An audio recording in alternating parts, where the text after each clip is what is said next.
अस्सलाम वालेकुम। आज हम लोगों ने वीक 5 को देखना है कंप्यूटर एप्लीकेशंस का।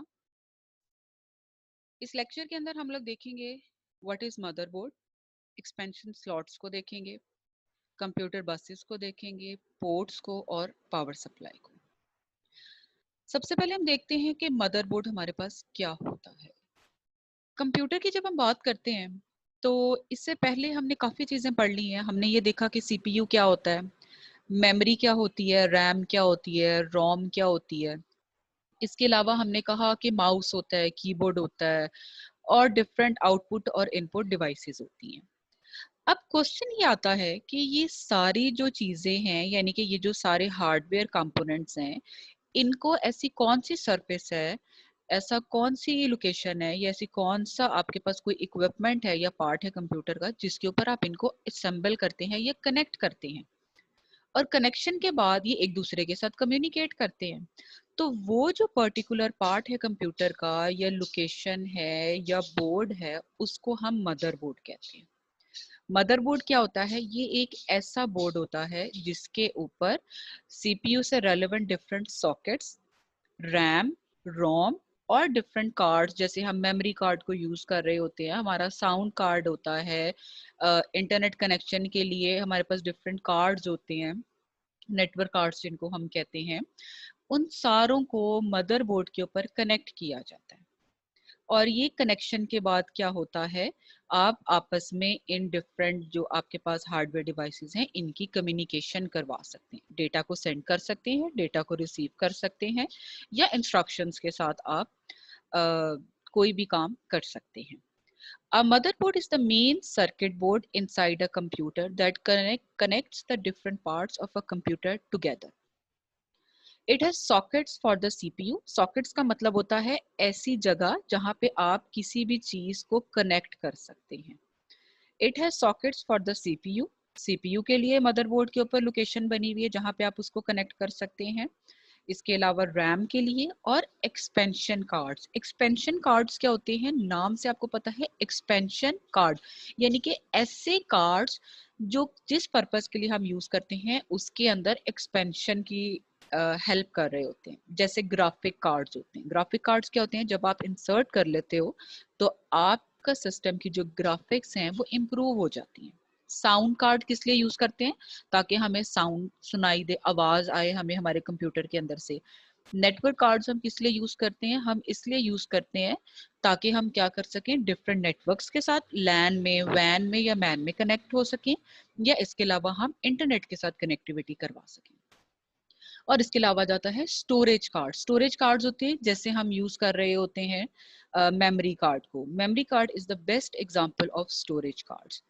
And it also hooks up to hard drive. अब जो हार्ड ड्राइव है या आपकी डिस्क ड्राइव है, and front panel ports with cables and wires, ये सब चीजें जो हैं ये कहाँ पे कनेक्टेड होती हैं? ये सब चीजें मदरबोर्ड के साथ कनेक्टेड होती हैं। Also known as main board और सिस्टम बोर्ड। मदरबोर्ड को और भी कुछ कहा जाता है जो है मेन बोर्ड, या हम इसको कह देते हैं सिस्टम बोर्ड। उसके बाद हमारा जो नेक्स्ट टॉपिक आता है वो है एक्सपेंशन स्लॉट का। एक्सपेंशन स्लॉट क्या होती है? An expansion slot is a socket on the motherboard that is used to insert an expansion card और सर्किट बोर्ड। अभी जैसे लास्ट मैंने आपको बताया कि एक्सपेंशन कार्ड क्या होता है। एक्सपेंशन कार्ड ऐसा कार्ड होता है जो कि एक्सपेंशन स्लॉट के अंदर लगता है, और एक्सपेंशन स्लॉट कहाँ पे प्रेजेंट होती है? वो मदरबोर्ड के ऊपर प्रेजेंट होती है, which provides additional features to a computer such as video, sound, advanced graphics, ethernet और memory। अभी मैंने आपको बताया था लास्ट उसके अंदर टॉपिक में कि एक्सपेंशन कार्ड हम क्यों यूज करते हैं, ताकि कंप्यूटर के जो डिफरेंट फीचर्स हैं वो इनहांस हो सकें। जैसे वीडियो हम देख सकें ज़्यादा अच्छे तरीके से, हमें साउंड आ सके। एडवांस ग्राफिक्स हम क्यों यूज कर रहे हैं? ताकि हम ज़्यादा अच्छे तरीके से अपने ग्राफिक्स को देख सकें। ये ज़्यादा इंपॉर्टेंट होता है जब हमने वीडियो गेम्स वगैरह खेलनी होती है, ये ग्राफिक डिजाइनिंग वगैरह करनी होती है, तो आपके ग्राफिक्स बहुत शार्प होंगे, कलर स्कीम बहुत शार्प होगी, तभी आप इन चीज़ों को अंडरस्टैंड कर सकेंगे। उसके बाद आता है ईथरनेट। ईथरनेट यूज करते हैं हम लैन कनेक्टिविटी के, लोकल एरिया नेटवर्क के लिए। और मेमोरी, मेमोरी में आपका वही रैम रोम आ जाता है, या आप एक्सटर्नल मेमोरी आप कोई भी यूज कर सकते हैं। One of the most commonly used expansion slot is PCI। ठीक है, अब PCI क्या है आपके पास, ये इसकी एक्सपेंशन स्लॉट की और भी काफी सारी टाइप्स हैं, लेकिन यहाँ पर हम एक ही को डिस्कस कर लेंगे। PCI स्लॉट हम यूज करते हैं मॉडेम को इंस्टॉल करवाने के लिए, नेटवर्क कार्ड को, साउंड कार्ड को, या वीडियो कार्ड के लिए हम यूज कर रहे होते हैं। नेक्स्ट जो टॉपिक आ जाता है वो आ जाता है कंप्यूटर बसेस का। अब आप ये देखो, बसेस, बसेस की जब हम मीनिंग की बात करते हैं, तो अगर हम अपने लोकल इन्वायरमेंट की बात करें तो बसेस का असल पर्पस क्या होता है। बसेस को हम यूज करते हैं ट्रेवलिंग के लिए। ट्रेवलिंग का मतलब ये है कि अगर कोई एक पर्सन है, वो बस स्टॉप से एक लोकेशन से बस पे चढ़ा है और उसने अपनी किसी दूसरी लोकेशन पे जाके बस से उतर जाना है, ठीक है। इसी तरह से कोई और पर्सन है तो वो किसी और लोकेशन से चढ़ के किसी और लोकेशन पे चला जाएगा, यानी कि ट्रेवलिंग का काम है। तो क्या मैं ये कह सकती हूँ कि कंप्यूटर बसेस का काम क्या होगा? कंप्यूटर बसेस का ये काम होगा कि डेटा को ट्रांसफर करवाना है या ट्रेवल करवाना होगा किसी एक हार्डवेयर डिवाइस से किसी दूसरी हार्डवेयर डिवाइस तक। अब वो डेटा भी हो सकता है, वो आपके पास कोई इंस्ट्रक्शंस वगैरह भी हो सकती है, और वो किसी लोकेशन का, किसी मेमोरी का एड्रेस भी हो सकता है। बसेस का असल काम क्या होगा? कंप्यूटर बसेस का डेटा को, एड्रेस को या इंस्ट्रक्शंस को किसी एक कंपोनेंट से या यूनिट से किसी दूसरे यूनिट तक या कंपोनेंट तक ट्रेवल करवाना या कम्युनिकेट करवाना।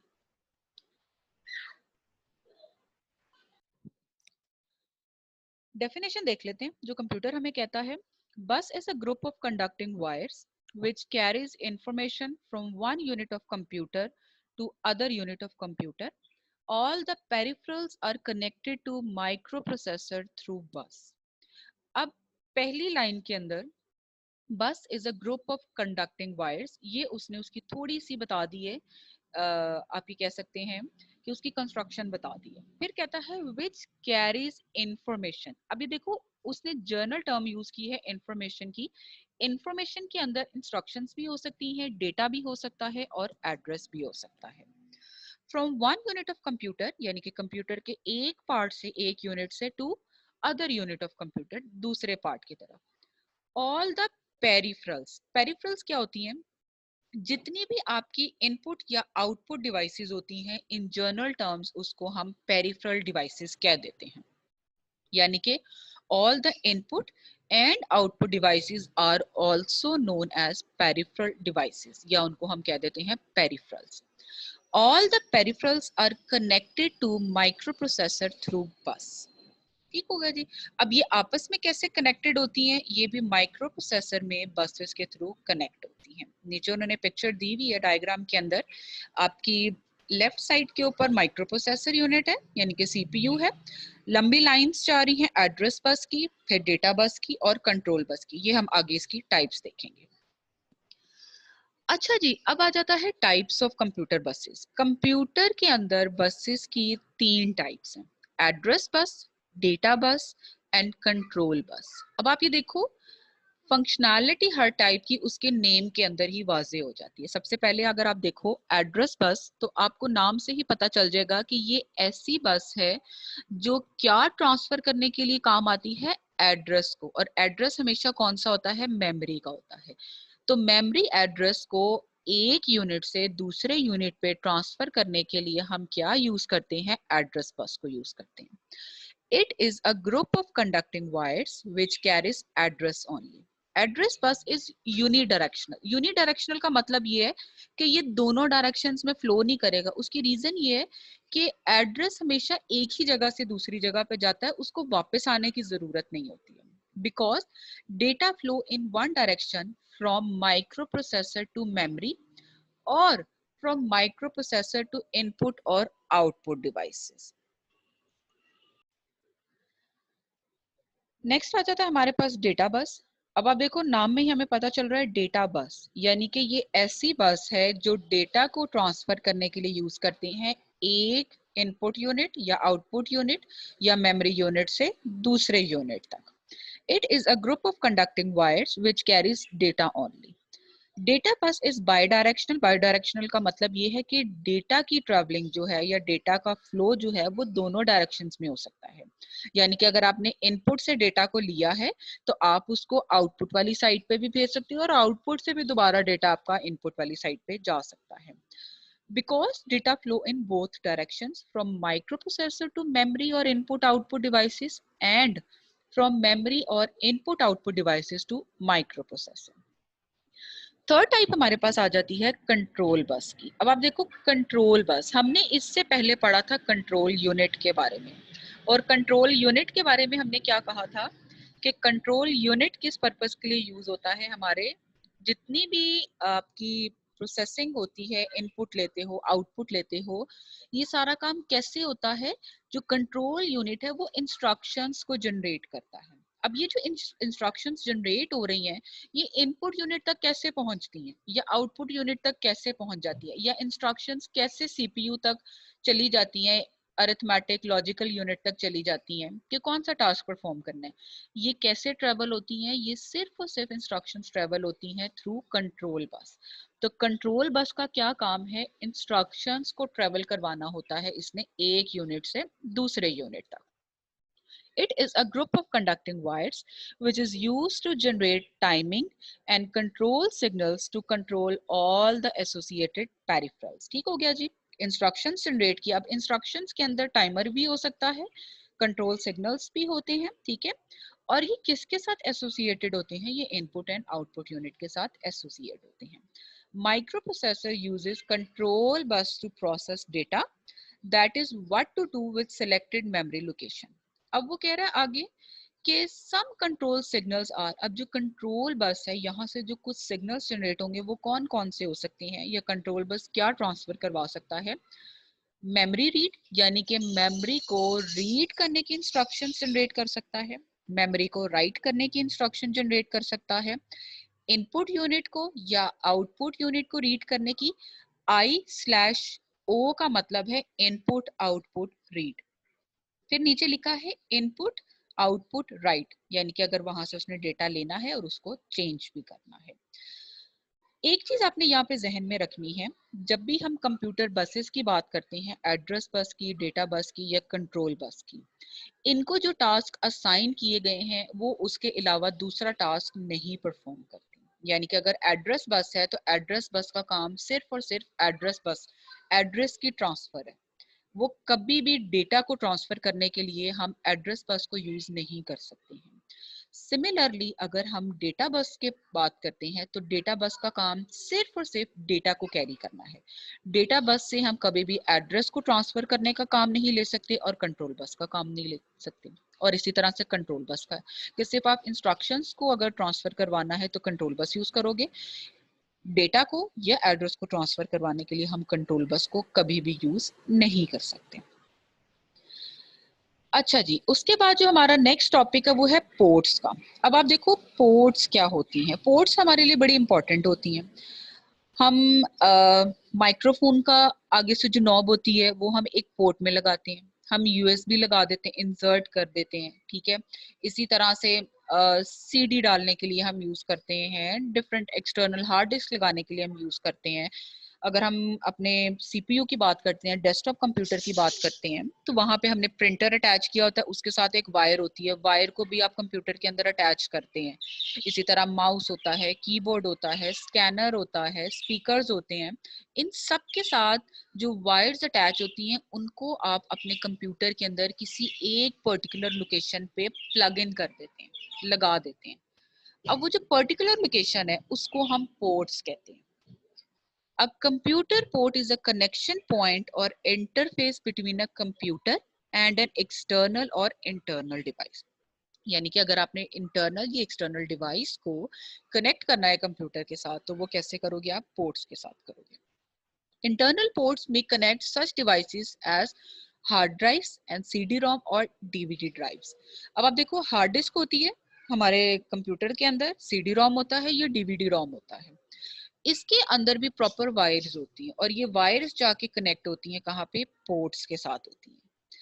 दूसरी टाइप आ जाती है एक्सटर्नल पोर्ट्स की। अब एक्सटर्नल पोर्ट्स में क्या क्या हो सकता है, ये क्या क्या चीज हम कनेक्ट कर सकते हैं, मॉडेम्स को कनेक्ट कर सकते हैं इंटरनेट कनेक्टिविटी के लिए, प्रिंटर्स हो सकते हैं या माउस और डिफरेंट डिवाइसेस हो सकती हैं यहाँ पे। अब हम देख लेते हैं जरा इसकी टाइप्स कौन कौन सी होती हैं। सबसे पहले आ जाती है सीरियल पोर्ट। अच्छा जी, इनको दिखाने से पहले मैं एक दफा आपको इनकी जरा फिगर्स दिखा दूं। यहाँ पे आप ये देखो, राइट साइड पे तो यूएसबी पोर्ट है जहाँ पे आप यूएसबी केबल को अटैच कर देते हैं, ये तो बड़ा क्लियर हमें पता होता है, ठीक है ना। यहाँ पे हम अक्सर क्या करते हैं, अगर हमारा हमने यूएसबी लगानी है, हम यूएसबी लगा लेते हैं। डेस्कटॉप कंप्यूटर्स की बात करें तो अब जो लेटेस्ट माउस या कीबोर्ड्स आ रहे हैं, उनकी भी आगे से जो केबल की फॉर्म होती है वो इसी शेप की होती है, ठीक है। लेकिन अगर हम थोड़ा सा पुराना चले जाएं तो आप लेफ्ट साइड पे देखो, यहाँ पे आपको 3 शेप्स नजर आ रही होंगी बजाहिर। एक सर्कुलर है जो बिल्कुल लेफ्ट साइड पे बिल्कुल कॉर्नर पे आ रही है। आज से कोई 8 साल 10 साल पहले अगर हम चले जाएं तो हमारे पास जो माउस आते थे और जो कीबोर्ड आते थे, उनके इस तरह के आगे से सर्कल बना होता था और हमने सर्कल के अंदर उनकी ना वायर्स को प्लग इन कर देना होता था। उसके बाद आप नेक्स्ट देखो, जो जिसके ऊपर पैरेलल लिखा हुआ है, ये होती है पैरेलल पोर्ट। पैरेलल पोर्ट थोड़ी सी इलोंगेटेड होती है, लार्ज साइज की होती है, और ये मोस्टली हम यूज करते हैं मल्टीमीडिया वगैरह। यहाँ पे अगर आपने उनको अपने साथ अटैच करना है सिस्टम के साथ, तो हम इस पैरेलल पोर्ट को यूज कर लेते होते हैं। इसके अलावा जो थोड़े से पुराने प्रिंटर्स होते थे, प्रिंटर्स के साथ भी ये बड़े वाला प्लग आता होता था और आप इसको पैरेलल पोर्ट के अंदर इंसर्ट कर लेते थे। फिर क्या किया, थोड़ी सी टेक्नोलॉजी बेहतर हुई, उनको ये लगा कि ये पैरेलल पोर्ट से ना स्पेस थोड़ी ज्यादा जाया होती है, उन्होंने कहा सीरियल पोर्ट को भी साथ इंसर्ट कर लिया। अब उससे क्या हुआ, फंक्शनैलिटी वही है, सेम है, लेकिन सिर्फ साइज का फर्क आ जाता है। सीरियल पोर्ट भी हम किस लिए यूज करते हैं, प्रिंटर्स अटैच करने हैं, मल्टीमीडिया वगैरह अगर यूज करना है, या और डिफरेंट आपकी जो एक्सटर्नल डिवाइसेस हैं वो यहाँ पे हो जाती हैं। तो ये आपके पास टोटल टाइप्स आ गई। अब हम वापस जाते हैं, इनकी डिस्क्रिप्शन देख लेते हैं। पहली टाइप थी हमारे पास serial port. These are most commonly use for connections to mouse and modems वगैरह, ठीक हो गया। फिर आ जाता है पैरेलल पोर्ट्स। पैरेलल पोर्ट्स क्या है, these are most commonly use for printers, multimedia के लिए भी आप यूज कर सकते हो इसके अलावा। उसके बाद आ जाता है हमारे पास small computer system interface ports. They are used to connect printer and up to 7 total devices such as hard disk and tape drives to the same port. They can support higher data transmission speed than serial or parallel port. इसकी picture यहाँ पे given नहीं है। इसको हम कह सकते हैं थोड़ा सा मिलता जुलता होता है हमारे सीरियल और पैरेलल पोर्ट से, और इसका फायदा ये होता है कि ये कॉमन शेप का होता है जिसके अंदर हम मल्टीपल डिवाइसेस को अटैच कर सकते हैं। फिर आ जाता है यूनिवर्सल सीरियल बस, यानी कि जिसको हम कहते हैं USB port. As the name employs, these can be used to connect many devices including all previously mentioned plus keyboards. अब देखो हमने यही कहा ना कि जो यूएसबी पोर्ट है ये लेटेस्ट है, यूएसबी भी अटैच कर लो। इसके अलावा क्या कर सकते हैं, आप कीबोर्ड को अटैच कर सकते हैं, स्कैनर्स को, एक्सटर्नल हार्ड ड्राइव्स को, यूएसबी ड्राइव्स, कैमरास, आईफोन्स और डिफरेंट आपकी जो इनपुट और आउटपुट डिवाइसेस होती हैं उनको हम कहाँ पे कनेक्ट करते हैं, यूएसबी पोर्ट या यूएसबी लोकेशन की तरह। उसके बाद जो हमारा लास्ट टॉपिक रह गया है, ये छोटी छोटी डेफिनेशंस हैं। इसको आप कह सकते हैं पावर सप्लाई। अब पावर सप्लाई क्या होती है, पावर सप्लाई अगर सीपीयू को कभी आपने अंदर से खोल के देखा हो तो उसके अंदर आपको ये जो नीचे पिक्चर मैंने लगाई हुई है आपको नजर आ रहा होगा, ये चीज पड़ी हुई होती है। इसके अंदर एक फैन होता है, वो चलना शुरू कर देता है ताकि ये ज्यादा हीट अप ना हो। इसको हम कहते हैं, ये आपके पास ऐसा अडेप्टर होता है या ऐसा हार्डवेयर कंपोनेंट होता है जो पावर सप्लाई का काम कर रहा होता है, यानी कि आपको इलेक्ट्रिसिटी प्रोवाइड करता है ताकि आपका कंप्यूटर जो है वो काम करता रहे। अब ये तो डेस्कटॉप का था।